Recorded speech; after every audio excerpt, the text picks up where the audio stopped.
Assalamualaikum warahmatullahi wabarakatuh. Sampurasun, sampurasun. Wargi-wargi baraya pecinta dongeng Sunda anu di mana be ayana alhamdulillah. Kalayan kudratillahi robbi qadarati nu maha kawasa urang sadayana tiasa ditepang dangu keun deui sareng simkuring kang tile dina acara carita Sunda atanapi dongeng Sunda. Yaeta baris nuluykeun hanca carita anu katunda dina judul Jakarana. Anu mana ieu carita teh hasil buah karya atanapi karangan Amburos ti Palihan Bandung. Kasugri kaum dangu. Dina jujutan hanca carita anu katunda. Pedaran kang tile kasapih kuanci dina mangsa medarkeun kayaan alam pabeberang. Nyatana ka Jakarana anu mana harita parantos ngarubuhkeun si keling katut si Obed anu mana harita teh yaeta nuju nyalametkeun hiji mojang teh nya eta hanca teh. Kumaha atuh mitra lajenganana ieu carita sumangga langkung paosna mah urang sami-sami Bandungan deui kusadayana.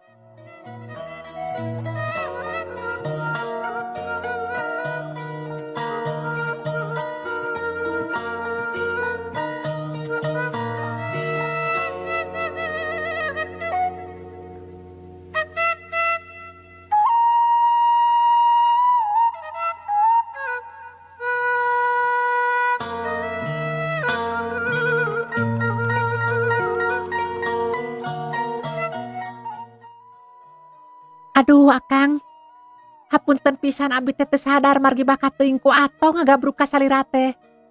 Wireh parantos nulungan ka abdi. Kitu ceuk eta mojang bari ngeluk tungkul teu wani neuteub ka Jakarana. Atos we nyai teu sawios. Da ayeuna mah tos salamet, mangga tinggal anu garejulna oge tos ngagaloler. Walon Jakarana bari nunjuk ka si Obed jeung ka si keling anu keur kapaehan. Kang, hatur nuhun nya. Wireh tos kersa nulungan ka abdi. Margi saupamina teu aya salira Akang mah nya duka kumahana si abdi teh. Abdi teu tiasa ngabayangkeun naon anu bakal tumibak ka diri abdi. Kumargi kitu sakali deui hatur nuhun ya Kang. Nyi mojang nganuhunkeun ka Jakarana. Terus neuteub sakedeung kana rupa eta jajaka. Tapi teu lila nya terus ngeluk tungkul. Nyai, ayeuna mah tos teu kedah janten emutan. Margi pamisilih tulungan mah tos janten kewajiban urang sadayana. Nya ayeuna mah langkung sae kantun syukuran ka Gusti Allah anu Maha Kawasa. Margi mung anjeunna anu tos nyalametkeun salira nyai mah. Da Akang mangan saukur jadi cukang lantaran. Aeh nya, pamisalira teh saha jenengan? Tanya Jakarana bari neuteub ka eta mojang bangun hayang sidik kana rupana. Wasta abdi mah pun Marni Kang. Oh, janten salira teh Nyi Marni. Sumuhun leres Marni. Kawit ti mana nyai? Pami abdi mah kawit ti lembur babakan. Pami salira Akang saha teh atuh. Margi asa nembean ningal. Nyi Marni malik nanya. Kawan tuh hayang nyaho ka eta jajaka ngarah teu panasaran. Oh, salira teh hoyong terang ka Akang. Nah sumuhun atuh Kang. Margi supados urang teh janten kenal.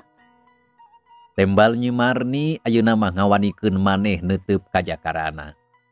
Ate ratug deg-degan tagiwur teu puguh rasa. Lantaran jelas pisan jajaka anu harita geus nulungan ka manehna teh ngabogaan rupa anu kasep gagah jeung gandang. Nyai, pami Akang mah katelah ku ambu sareng Abah mah si Ujang Akang teh. Margi pami nyauran sok kieu. Ujang cenah kitu. Ari nyai jenengan teh Marni nya. Sae pisan cocok sareng anu gaduhna. Ceuk Jakarana bari seuri. Abong-abong kasebut lalaki sok resep ari ngaheureuyan mojang mah. Ngadenge caritaan kitu cikikik atuh Nyi Marni teh seuri jiga ngarasa lucu.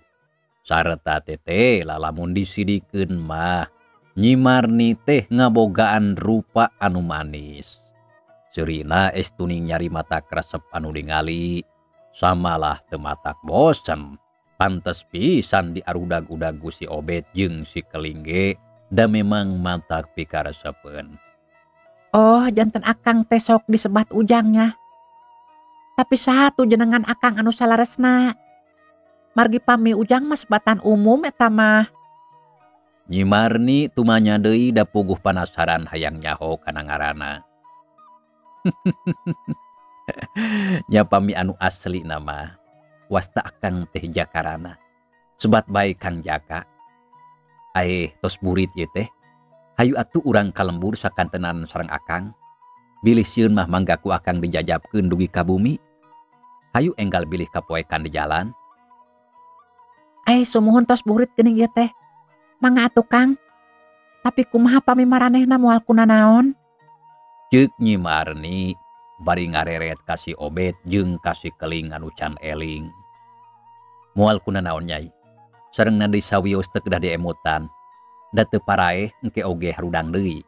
Hayu enggal bilih maranehna kabujeng sadar. Tangtos matah kriweuh deui ka urang. Jakarana harita ngajak sangkan gancang idit ninggalkeun eta tempat. Kawan tu kayaan harita teh geus maju ka burit. Sumuhun mangga Kang hayu atuh. Mangga, Nyai ti payun mapahna, akang ti pengker. Nya saenggeus kitu mah bral atuh duaan laleumpang bari ngobrol ninggalkeun eta tempat. Cul bae si Obed jeung si Keling mah teu dipalire. Mitra kaum dangu wanci geus beuki burit. Panon poe geus rek surup layung hibarupana koneng umyang. Tongeret reang di sarada patembalan. Manuk raricit tina sayangna. Jakarana jeung Nyi Marni nyatuluy bae laleumpang gagancangan. Kawan tu kapilemburan teh jarakna masih rada anggang kudu ngaliwatan jalan satapak anu nurugtug mudun. Teu lila beras ka kebon awi. Leok mengkol ka belah katuhu geus kitu mengkol deui ka kenca. Terus leumpang mapai galengan sawah. Tekung silila. Reup kayaan poek cahaya layung pareum. Sora tongeret jempe sora manuk geus teu kadenge. Sarta diganti ku sora jangkrik jeung gaang anu mimiti reang di sarada siga ngabagyakeun datangna alam peuting. Dina kaayaan kitu. Di kajauhan aya sarombongan jalma anu harita keur ngageredig leumpang bangun rusuh bari marawa obor muruk ka pelebah dinya. Nyai, cobi tinggal. Aya sarombongan jalmi anu ngabujeng ka dieu. Sumuhun Kang. Rupina mangabujeng ka palih dieu. Kinten-kinten sahanya? Tuh atuh Kang. Margi teu acan tiasa sidik kana rupina. Tapi mugia bae eta teh urang lembur anu milarian ka abdi. Jakarana jeung Nyi Marni terus ngawaskeun kanu keur laleumpang tapi can sidik kana rupana. Kawan tu masih rada jauh jeung deui kayaan harita geus mimiti poek. Nya mugia bae atuh kitu. Hayu Nyai mapahna rada enggalan. Jakarana jeung Nyi Marni terus laleumpang gagancangan. Beuki lila beuki deukeut jeung rombongan jalma nu tadi. Akhirna gok amprok brai kayam teh jadi caang ku cahaya obor anu ngagebur ka luhur. Nyi Marni ngagero ka bapana anu leumpang panghareupna. Nyai anak gelis anak bapak. Ieu teh hidep. Walon saurang lalaki tengah tubuh anu tayalian bapa Nyi Marni. Sumuhun laras bapak ya abdi. Ceuk Nyi Marni ngarontok ka bapana. Atena bungah lantaran bisa panggih deui. Alhamdulillah anak geuning hidup teh salamat. Walon bapana bari ngarangkul ka anakna bangunan usono. Sumuhun Pak, alhamdulillah abdi salamat. Kumargi aya jalmi anu tos haat nulungan ka abdi. Tah ieu jalmina Bapak. Ceuk Nyi Marni ngalieu ka Jakarana anu keur aya tukangeun. Aduh Ujang Kasep. Atuh nuhun pisan we parantos haat tulungan ka Punadak. Abate bunga anu taya hingga anak margi si Nyai salamet. Ceuk Bapa Nyi Marni gancang nganuhunkeun kajajaka anu geus nulungan kanu jadi anakna. Song ngajak sasalaman sarta gap gancang ditampanan. Sawangsulna Bapak sami-sami nuhun. Hari hidup teh saha teh Ajang? Beutasa kakara ningali. Tanya Bapa Nyi Marni bari melong ka Jakarana. Wasta abdi pun Jakarana Bapak. Walon Jakarana bari manggut, sikepna estuning sopan mata kresep.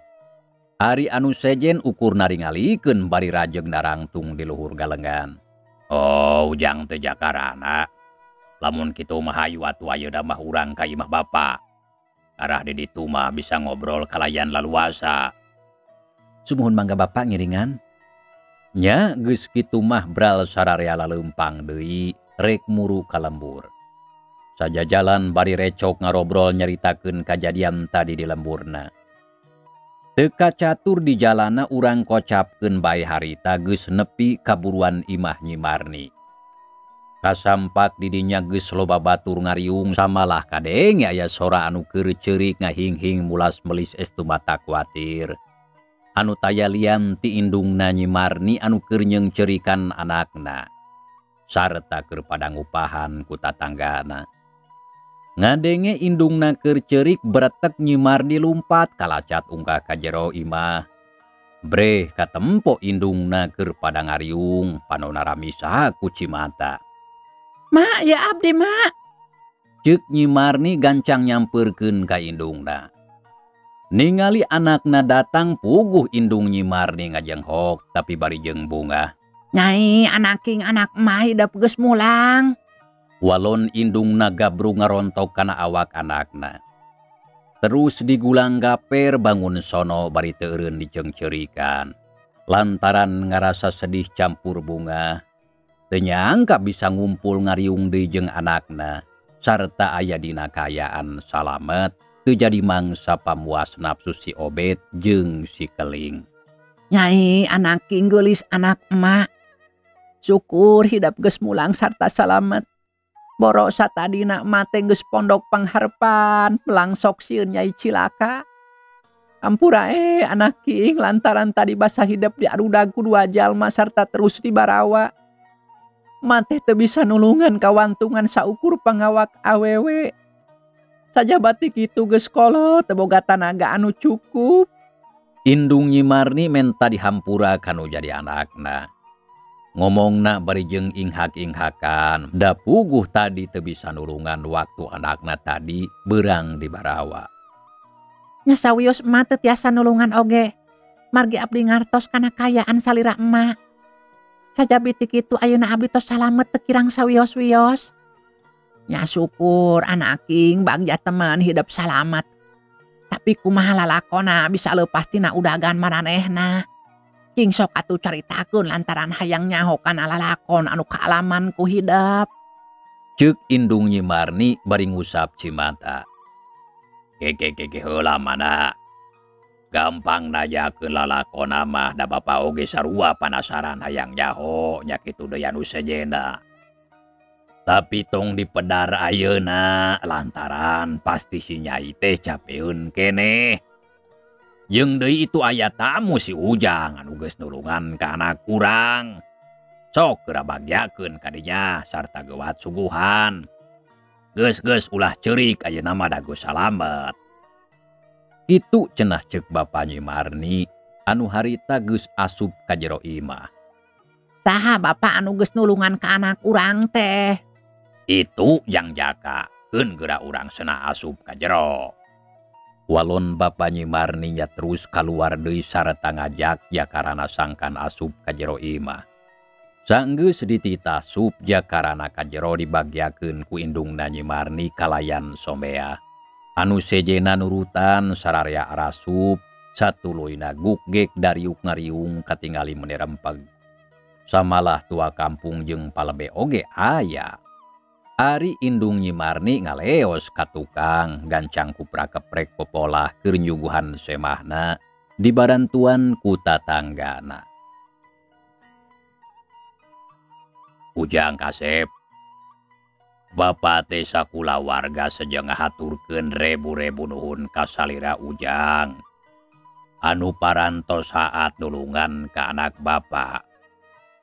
Sarta dugi ka tiasa salamet ngumpul ngariung deui sadayana. Bapak teh ngaraos bingah anu taya hinggana. Saupamina pun anak teu ditulungan ku Ujang nya duka kumaha nasibna.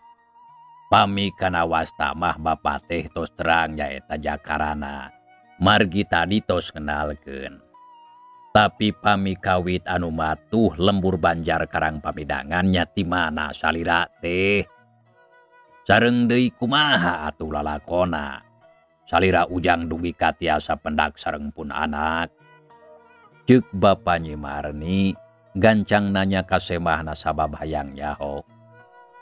Ngadenge kitu jakarana ungut-ungutan. Samemeh ngajawab nyelang ngarekepkeun heula silana meuni maneko. Sikepna sopan pisan sok sanajan. Nya oge urang gunung anu sapopoena langka panggih jeung jalma lian. Tapi kulantaran geus meunang didikan ti indung jeung bapana. Jakarana bisa nempatkeun kumaha kuduna. Hatur nuhun Bapa. Ayeuna abdi enggal ditaros mangga ku abdi ayeuna bade diterangkeun. Mung sateu acana langkung ti payun abdi sejang ngenalkeun heula ka sadayana supados terang. Pamiwasta mah abdi teh pun jakarana. Kawit tebih ti Pasir Nangsi lamping Gunung Sisileuweung. Oh, janten Ujang teh di Pasir Nangsi. Terus tebih atuh saupami ti dieu mah.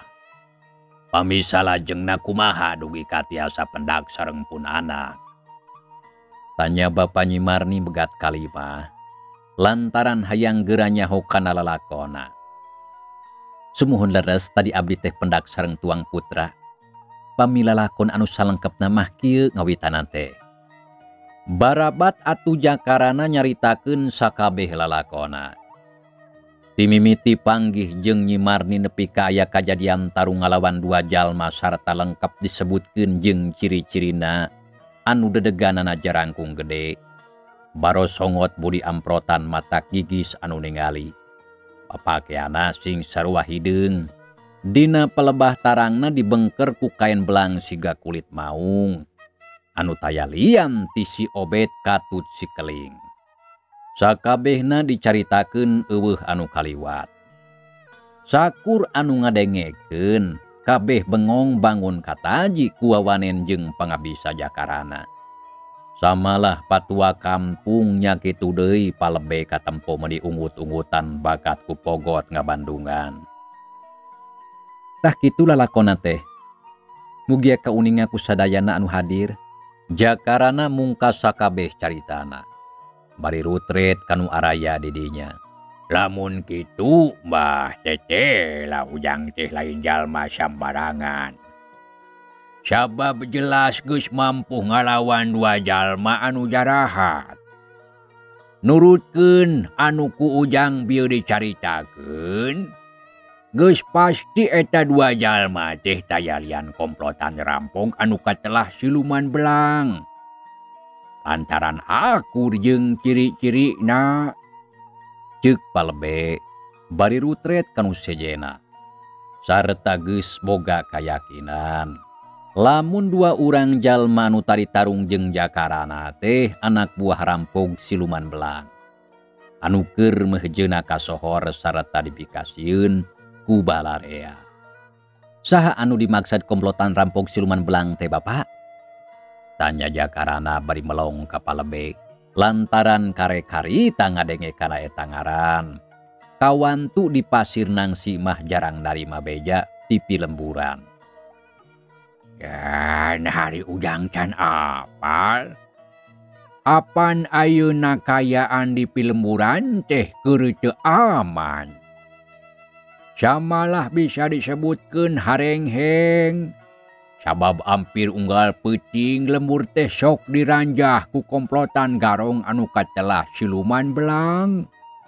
Cenah maranehna teh geus kakocap telenges taya ras-rasan. Aya banda batur di bawah. Anak batur dipaling kawas anu ayeuna kajadian ka Nyi Marni. Ngan untung katulungan. Geus puguh ingon-ingon mah digusur tina kandangna. Lamun dihalangan geus pasti anu bogana bakal ditandasa. Tah puguh kitu ujang anu ayeuna keur kajadian di Pilemburan ce. Palebe nerangkeun sakabeh kajadian anu ayeuna keur kaalaman di Pilemburan. Anu keur meujeunna harengheng.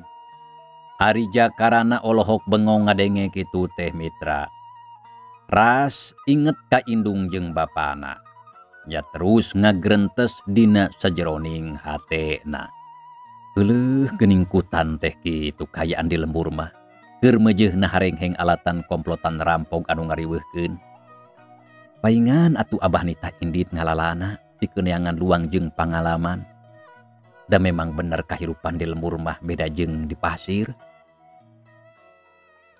Jakarana kacida ngarasa heran. Sabab salila hirupna di pasir jeung indung bapana mah tara aya kajadian naon. Sapopoe estuning aman jeung tentrem, samalah arang langka panggih jeung jalma lian. Salain ti jeung tukang ngalas suluh atawa tukang moro anu ngahajarek Indit kaleuweung. Pohon daras ujang nuju teu aman di lembur mah. Samalih dua dinten anu kapengker aya kajantenan anu sanes. Nyaeta warung Mang Dulo harita didaratangan ku dua rampong anu ciri-ciri sami sareng anu disebatkeun tadi. Ya teras dugi ka aya kajantenan gelut sareng barudak di dieu nyaeta Jang Usman sareng Jang Atang. Tapi ukur sageprakan oge rubuh da puguh maranehna mah sanes lawaneun jalmi ata-ata. Samalih Mang Duloh mah anu gaduh warung. Dugi ka ayeuna anjeunna teu acan kiat dagang deui. Margi awak ripuh artos kanggo modal seep. Margi sadayana oge diringkid tah ku manusa garjul teh dasar si kasebelan. Ceuk Bapa Nyi Marni nerangkeun kajadian dua poe anu katukang. Waktu harita si Jupri jeung si Oded ngadatangan warung Mang Dulo. Tetela telenges lamun kitu mah. Tapi naha kunu sanesna kalah diarantep. Padahal mah lawan we atuh. Margi apan urang lembur teh seueur. Nya kedah kumaha ngalawana. Margi da teu aya anu sanggup samalah anu sejenna mah kala terus kalabur sarieun. Nembe ningal dedegana oge. Sajabi ti kitu maranehna mah tos biasa gelut. Sadayana ngartos kana ilmu bela diri. Janten teu siga urang dieu. Kasebut lobaan tapi bolos strong teu aya nu tiasa mata kripu aya kajadian kitu teh. Mata kripu aya kajadian kitu teh teu bisa ngalawan. Oh kitu nya kajantenana teh. Nya kitu. Hampir poho saacan neruskeun ngobrol urang ngenalkeun heula atuh. Tah ieu anak bapa ngaranna Usman, lanceukna Nyi Marni. Anu eta Jang Atang. Ieu Jang Odang. Eta anu sepuh palebe. Ari itu anu calikna di juru eta teh patua kampung sareng itu anu dilawang Mbah Idum. Ceuk Bapa Nyi Marni nataan anu araya di dinya. Tapi eta oge teu kabeh sabab loba teuing lamun disebutkeun saurang-urang nama. Sarta dikenalkeun ka Jakarana semahna maksudna ngarah wauh jeung urang dinya. Sumuhun hatur nuhun wireh parantos dikenalkeun. Nyanggakeun salam pangwanoh ka sadayana. Ceuk Jakarana bungah terus song ngajak sasalaman kanu araya di dinya. Geus kitu mah prung ngarobrol ngaler ngidul pang-pang damah nyaritakeun pasoalan garong anu keur meujeunna mah habu di Pilemburan. Anu ngarobrol aruplek pisan katempo bangun anu geus loma teu asa jeung jiga padahal wauh teh can lila. Bareng jeung kitu torojol Nyi Marni dibarengan ku indungna harita ngasongkeun kadaharan sanguboda saboboko gede ngebul keneh. Deungeunna goreng mujair di wadahan kana lodor. Sambal tarasi sacoet meneledok. Lalab atas sabaskom rupa-rupa. goreng roai sapiring pais oncom di suraungan. Ditambah ku gorengan suuk sakaleng. Puguh bae ningali kitu mah anu keur ngariung teh jadi lapar. Komo deui jakarana mah ti isuk can manggih sangu lantaran teu manggih warung. Bapak, mangga atuh sadayana di piwarang tuang. Margi sadayana parantos sayogi bilih sanguna ka Bujeng Tiis. Ceuk Nyi Marni bari ngareret ka jakarana anu keur sila meuni meneko. Aeh nya meuni kajongjonan, mangga atuh kasadayana urang taruang heula etang-etang syukuran. Ujang Aden, mangga ditampi mung hapunten ukur saya aya. Margi di dieu mah kumaha da mung sakieu gaduhna. Bapa Nyi Marni ngajak dahar ka jakarana. Kitu deui kanu sejena. Bapa mah meuni Ujang Aden, teu kedah kitu Pak Isin abdi mah, teu kedah nyebat Aden. Margi sanes turunan Raden. Teu sawios Ujang, dari basa mah teu meser. Sumuhun leres eta oge teu meser. Nanging tangtos kedah saimbang sareng kayaan, supados teu camplang katingalina sareng raos kadanguna. Leres kitu Jang, sok atuh urang kawitan pamingariung mah tuang teh sok ponyo geura. Ceuk Bapa Nyi Marni ngajak dahar ka sararea. Sarta teu talangke geus kitu masa tuluy nabrak dalahar bala kecerakan diselang bari ngarobrol. Tapi aya oge anu teu miluan ngomongna wareg keneh. Samalah anu sawareh mah aya anu terus barali ka imahna. Lantaran ningali Nyi Marni geus salamet. Sabadareng sedalahar ger deui ngalobrol bari udud bangun eueuh bosenna. Samalah beuki peuting teh kalah beuki rame. Usman, Atang jeung Odang ngarasa bungah jeung betah ngobrol jeung jakarana teh. Kawan tu jalmana sopan jeung someah ramah tamah matak pikaresepeun. Ari Nyi Marni diuk deukeut bapana milu ngariung di dinya. Sakapeung ret panona ngareretan ka jakarana. Tapi lamun pareng padu teuteup sok gancang ngalieus terus tungkul jiga nu era. Tapi ari dina jero hatena mah galecok ngupat ka jakarana sarta muji kana rupa jeung tangtunganana. Anu memang katempo kasep jeung gagah samala asa beda jeung jajaka anu loba. Nyaan eta jajaka anu ngaran jakarana teh meuni kasep. Gagah tur tegep ditambah deui ku sikep jeung pribadina anu hade daek tutulung ka batur anu keur butuh. Sigana bakal bagja karasana lamun pareng aing anu jadi kabogohna. Tapi kawasna mah moal daekeun ka aing mah. Jeung deui buah geus boga pamajikan manehna teh di imahna mah. Kitu galecokna hate Nyi Marni mangsa harita. Bari terus ngareret ka jakarana anu kaparengan keur ngareret ka manehna. Nya gancang Nyi Marni teh tungkul hatena ratug deg-degan. Inggis manehna neundeun harpan kaeta jajaka sarta palaur bisi ngalaman Ambon sorangan. Kawan tu kayaan kitu teh bakal teu ngeunah karasana. Kasugri kaum dangu. Jag urang tinggalkeun heula jakarana anu keur aya di imah Nyi Marni. Ayeuna urang kocapkeun kayaan di sisi lembur harita teh wanci geus beuki maju ka peuting. Sora jangkrik gaang jeung cari cangkas reang disarada dialokan ku sora bangkong anu kangkengkong di sisi sawah. Di langit katempo bentang-bentang meuni baranang pating karetit pating kariceup matak waas. Dina kayaan kitu dikalereun eta lembur palebah kebon awi anu harieum jeung paroek harita aya 4 urang jalma anu keur ngariung bari ngomong pating harebos. Papakeana sing sarua hideung tarangna dibalengker ku kain belang. Bedog panjang pating solegreng dina cangkeng tangtungan jarangkung gede barosongot. Kumisna cokrom jarang dicukur. Ari eta nu opatan teh tayalian ti komplotan rampog siluman belang nyaeta si Oded, si Dodeng, si Asdur jeung si Juha anu harita teh geus nepi ka pelebah dinya. Maksudna rek ngaranjah ka lembur babakan cukang genteng. Geus cukup jika nama euy. Urang ngamimitian asup ka lembur. Lantaran waktu geus maju ka peuting kawasna urang lembur geus harees. Ceuk si Juha.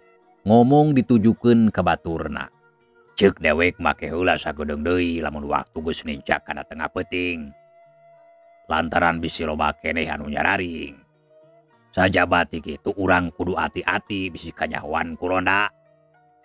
Walon si Asdur bari melong ka si Oded, anu ngan saukur katingali balegedegna. Da puguh kayaan teh poek teu kaciri. Wah, ronda ukur 2 siki wae mah gampang. Sakali ngagebug oge nabru moal hudang deui. Montong sok kagabah si laing Oded. Saha anu nyaho lembur ieu dijaga ku ronda anu jumlahna lobaan. Kawas lembur anu didatangan ku dewek teh heula. Bisa gagal usaha urang teh kitu carana mah. Tembal si Dodeng rada muncereng ka si Oded teu panujueun kawantu ari si Oded mah. Lamunna naon teh sok rada sologoto sarta ngagampangkeun. Sagala tindakana tara diperhitungkeun untung jeung rugina. Sok kumaha maraneh we atur kadinya. Tapi keke heula ieu mah beut kawas lembur anu didatangan ku dewek jeung si Jupri kamari. Lantaran dewek apal keneh kana jalana. Lamun teu salah tuh belah ditu aya kebon jahe. Teu jauh ti dinya aya warung. Harita dewek duaan urun samaladahar heula. Bener hade datang ka lembur ieu mah sabab basa dewek ngaliwat memang loba imah anu aralus.